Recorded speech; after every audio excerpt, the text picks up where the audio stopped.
ಈ ಸಿನಿಮಾ ಇಂಡಸ್ಟ್ರಿಯಲ್ಲಿ ಹಣ ಮಾಡೋದಕ್ಕೆ ಇಷ್ಟೊಂದು ಕೆಳಮಟ್ಟಕ್ಕೆ ಇಳಿಬೇಕಾ?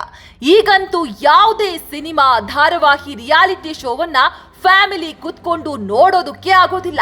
ಯಾಕಂದ್ರೆ ಅಷ್ಟು ಡಬಲ್ ಮೀನಿಂಗ್ ಡೈಲಾಗ್ಗಳನ್ನ ಹೇಳ್ತಾರೆ, ಕೆಟ್ಟ ಸೀನ್ಸ್ ಗಳನ್ನ ತೋರಿಸ್ತಾರೆ.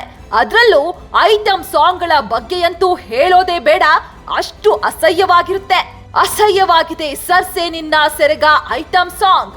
ಸ್ಯಾಂಡಲ್ವುಡ್ ನಿರ್ದೇಶಕ ಪ್ರೇಮ್ ನಿರ್ದೇಶನದ ಕೆಡಿ ದ ಡೆವಿಲ್ ಸಿನಿಮಾದ ಹಾಡು ಭಾರಿ ವಿವಾದಕ್ಕೆ ಕಾರಣವಾಗಿದೆ. ಈ ಹಾಡು ರಾಜ್ಯ ಮಾತ್ರ ಅಲ್ಲ, ರಾಷ್ಟ್ರೀಯ ಮಟ್ಟದಲ್ಲಿ ಕಾನೂನು ಸಂಘರ್ಷಕ್ಕೆ ಕಾರಣವಾಗಿದೆ.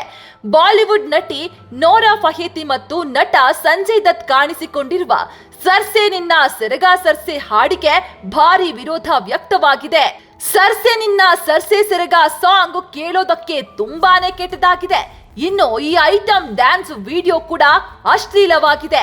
ಈ ಸಿನಿಮಾದಲ್ಲಿ ನಾಯಕನಾಗಿ ನಟ ಧ್ರುವ ಸರ್ಜಾ ನಟಿಸಿದ್ದಾರೆ ಹಾಗೂ ಶಿಲ್ಪಾ ಶೆಟ್ಟಿ ಕೂಡ ನಟಿಸಿದ್ದಾರೆ.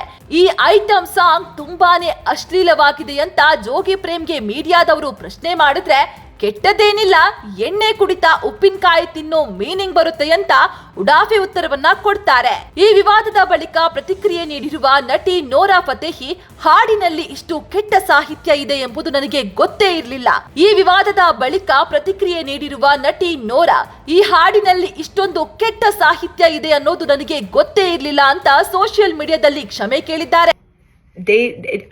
Nothing seemed inappropriate or vulgar when they were translating the song to me. But then again, I don't understand Kannada, so I'm just relying with whatever they're telling me. ಮಕ್ಕಳಿಗೆ ಕಳಂಕ, ಮಹಿಳೆಯರಿಗೆ ಕಳಂಕ.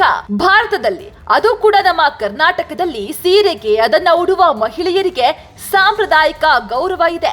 ಆದ್ರೆ ಈ ಐಟಮ್ ಸಾಂಗ್ ಮಹಿಳೆಯರ ಮರ್ಯಾದೆಯನ್ನ ಕಳೆಯುವಂತಿದೆ. ಸದ್ಯ ಈ dance ವೀಕ್ಷಣೆ ಮಾಡಿದ ಕೆಲ ಕಲಾವಿದರು ಆಕ್ರೋಶ ವ್ಯಕ್ತಪಡಿಸಿದ್ದಾರೆ.